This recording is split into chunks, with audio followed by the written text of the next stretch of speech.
Welcome back to another episode of Bedtime Stories. I'm your host, Tracy, and today we're reading the Canterbury Tales. We are on The Knight's Tale. Once, as old stories tell, there was a prince named Theseus in Athens, ruled long that. We are not going to start over. We're going to keep going. That was too soon. So, once, as old stories tell, there was a prince named Theseus that in Athens ruled long since, a conqueror in his time. For rich lands won, there was no greater underneath the sun. He took the realm once known as Scythia and married its brave queen, Hippolyta, and brought her home in high festivity, also her younger sister, Emily. And but for trying the most patient ear, make no doubt of it, I shall let you hear in full how Theseus came to overwhelm, together with his knights, this woman's realm, and the great battle that was thus brought on between Athenian and Amazon. And how he made his conquest of the queen, and all the feasting and the marriage scene, and how at their return a great storm broke, but feeble are the oxen in my yoke, and large enough the field I have to plow.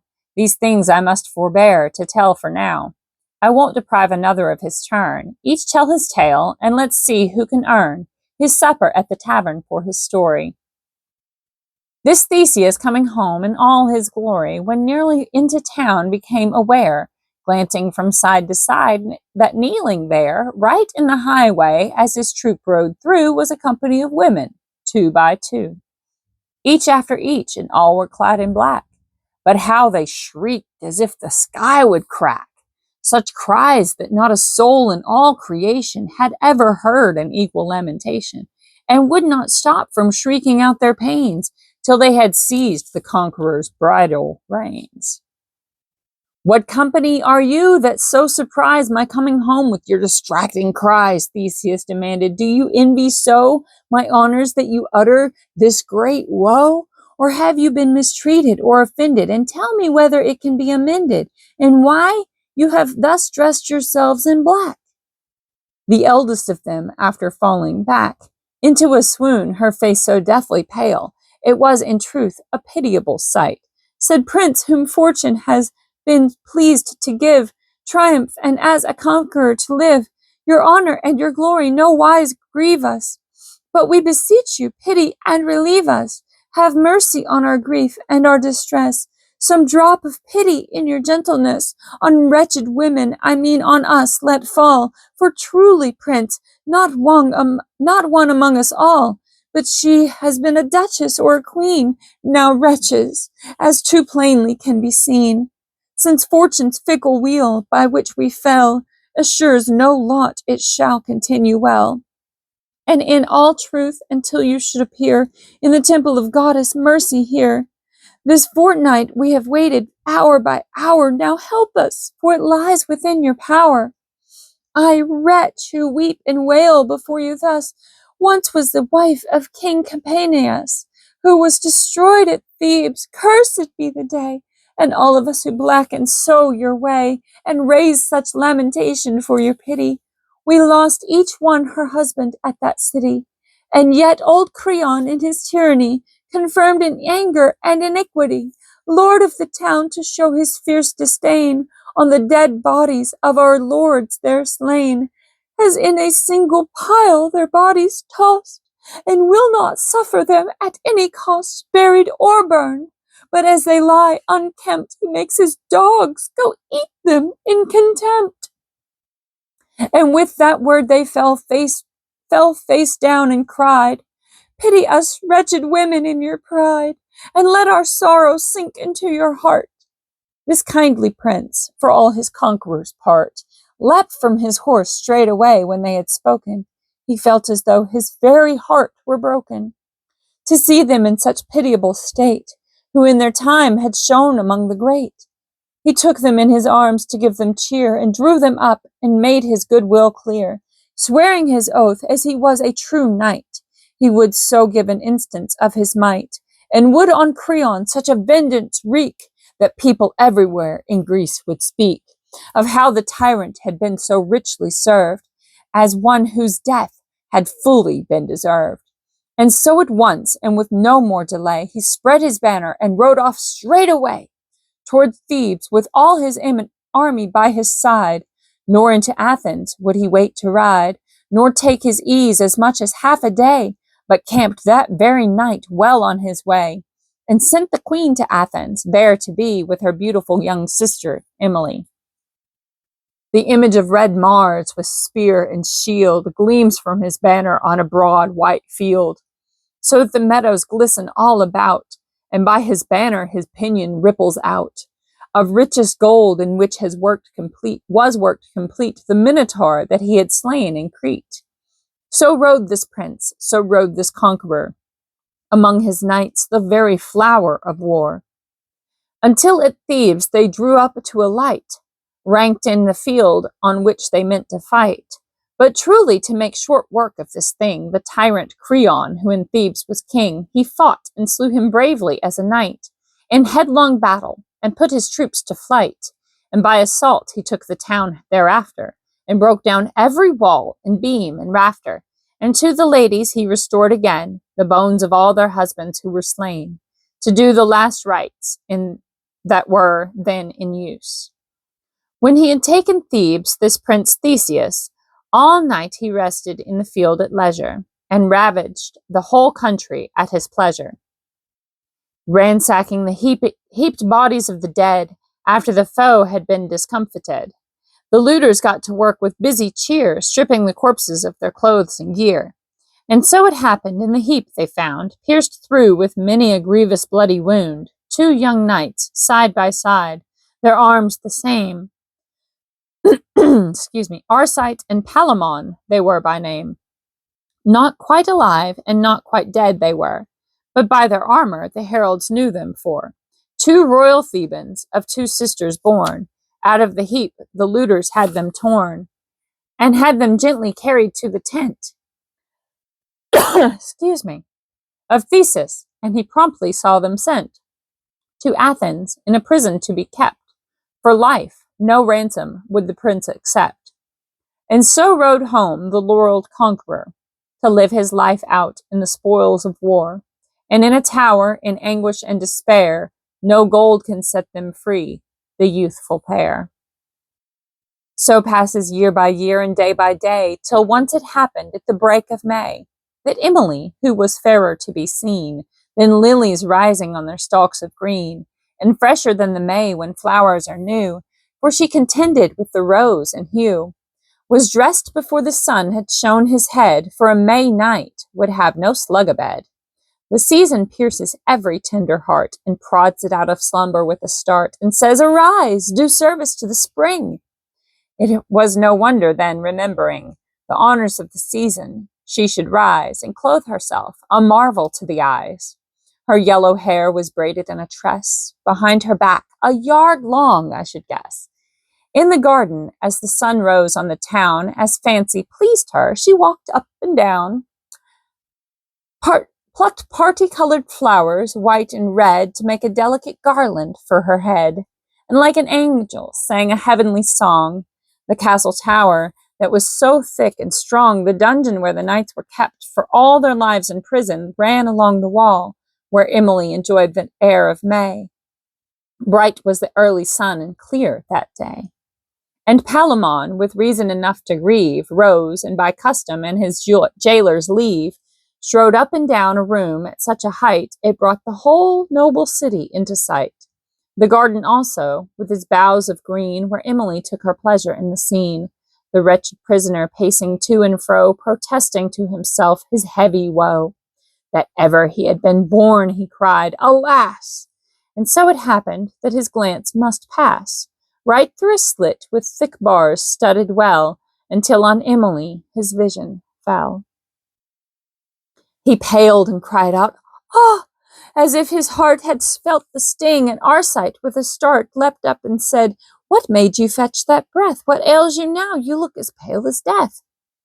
"Who has offended you? For God's love, cousin, take it with patience that we live in a prison, for otherwise it simply cannot be. Fortune has dealt us this adversity. Saturn has given us our sad condition through evil aspect by the star's position. No matter what denials may be sworn, so stood the eternal heavens when we were born. We must endure it. That's the long and short. This Palamon said sharply in retort, "Cousin, if you so judge my situation, truly you show a vain imagination. This prison did not cause my bitter cry, but I was wounded just now through the eye. Down to my heart, yes, wounded fatally, the beauty of that lady whom I see in the garden yonder roaming to and fro. That is my cause of outcry and woe. Woman or goddess, I cannot well perceive, but truly it is Venus, I believe." And speaking thus, he fell down on his knees and cried out, "Venus, if indeed you please, here in this garden by transfiguration, to show yourself to the worst wretch in creation, help us out of this prison to escape. And if the eternal word my fate should shape, to die imprisoned in this luckless fashion, look on our lineage with some compassion, that has been brought so low by tyranny."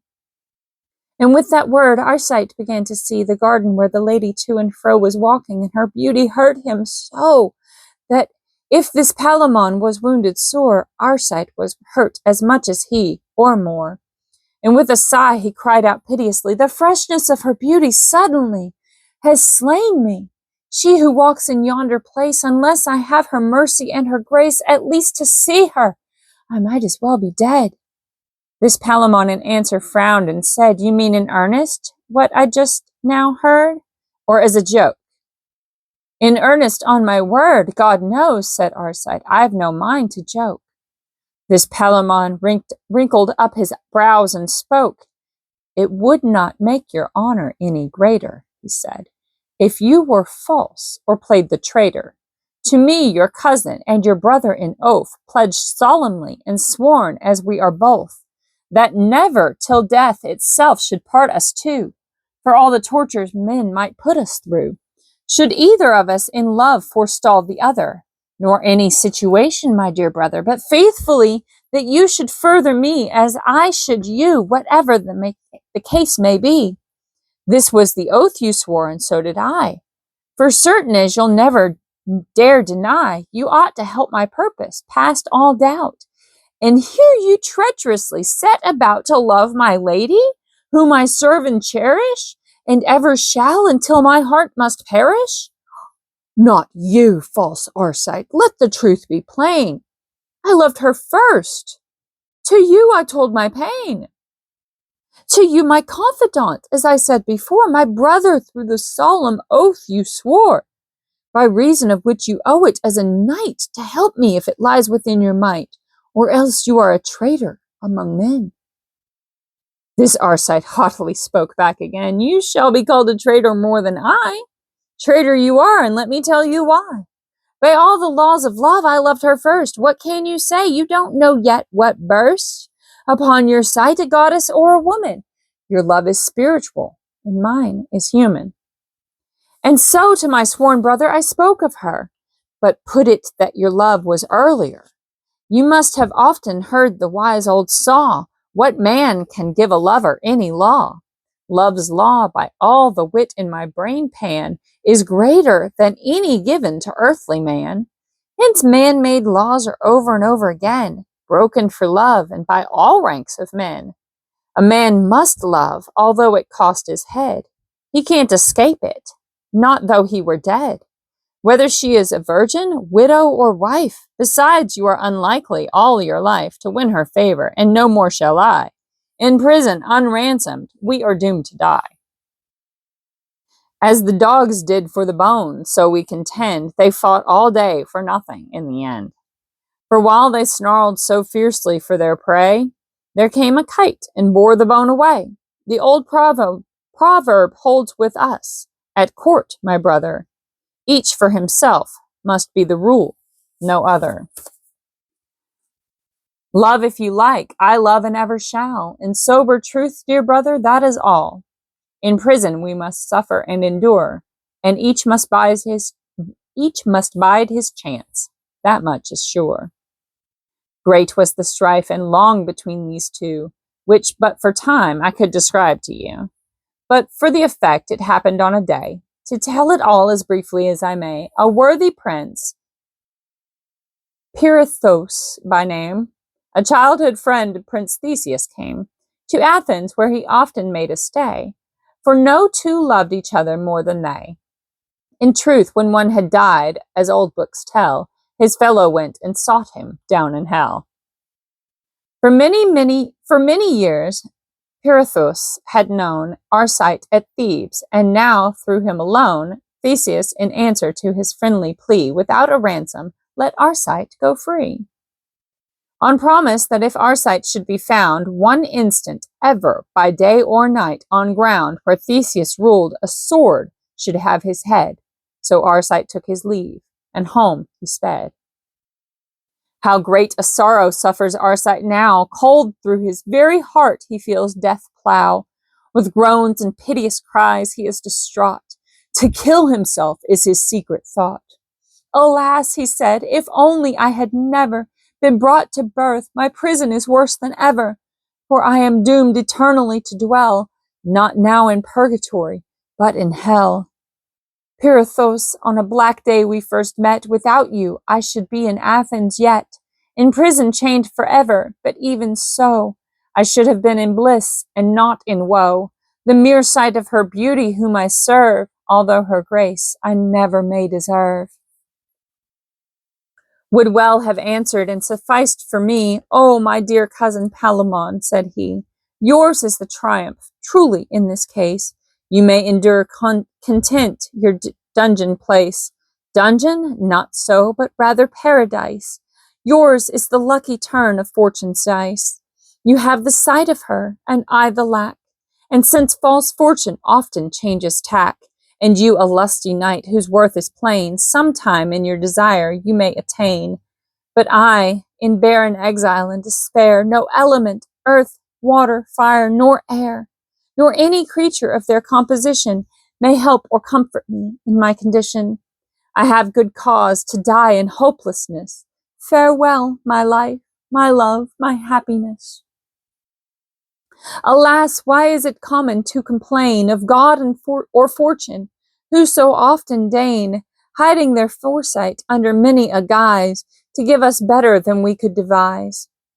One man sets all his heart on gaining wealth, for which he is murdered or gives up his health. Another from his prison cell would fly, in his own house by servant's hand to die. Infinite mischief comes in by this door. Man hardly knows what he is praying for. Blind as a drunkard on his way he goes. A drunkard has a house, that much he knows. But what he does not know is the way thither. On a dry road a drunken man will slither. And he fares so in the world fare we, seeking our happiness too eagerly. We often miss the mark, thus all may say. But more so I, who thought that on the day I could escape from prison, I should be entire and perfect in felicity. But I am exiled from my joy instead, forbidden to see my love. I am but dead. Relatable. His counterpart, this wretched Palamon, when he perceived his fellow prisoner gone, grieved till the tower resounded with his din, and on the fetters that galled him at the shin, his tears fell bitter. You have gained the fruit, cousin, he said. God knows of our dispute. Even now in Thebes you walk about at large, and all my woe on you is a light charge. Since you are wise and warlike, you can gather our people and our kindred all together, and make so sharp a war upon this city that by some lucky chance or by a treaty, you may possess even yet as lady and wife her for whose love I needs must lose my life. The balance is all yours by any gauge, rather than mine who perish in this cage. For I must grieve as long as I shall live, with all the pain imprisonment can give, and the added pain of love with no relief, which doubles all my torment and my grief.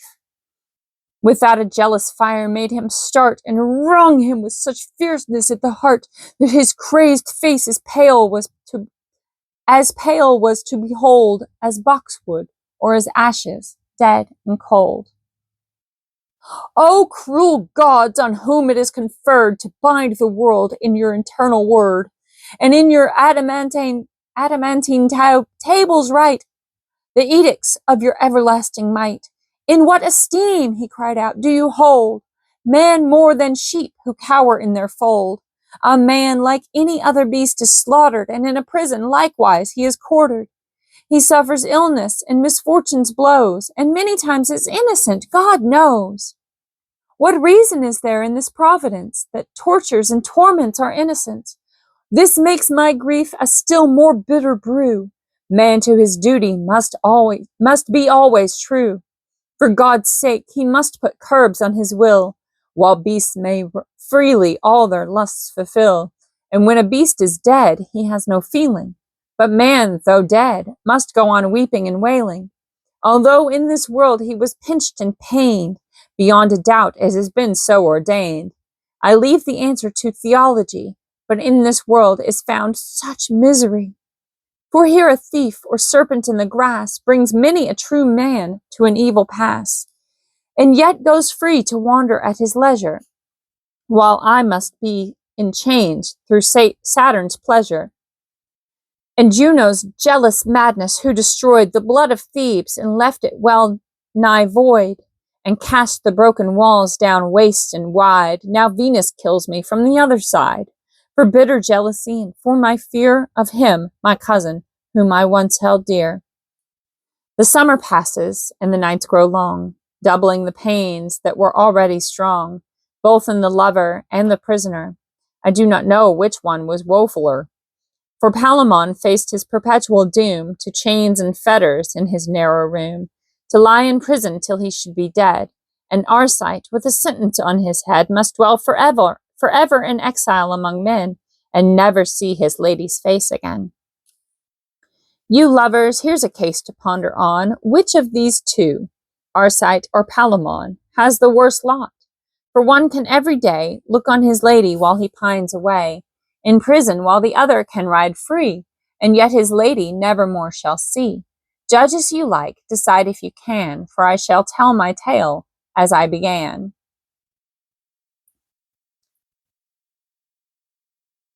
That's all for right now.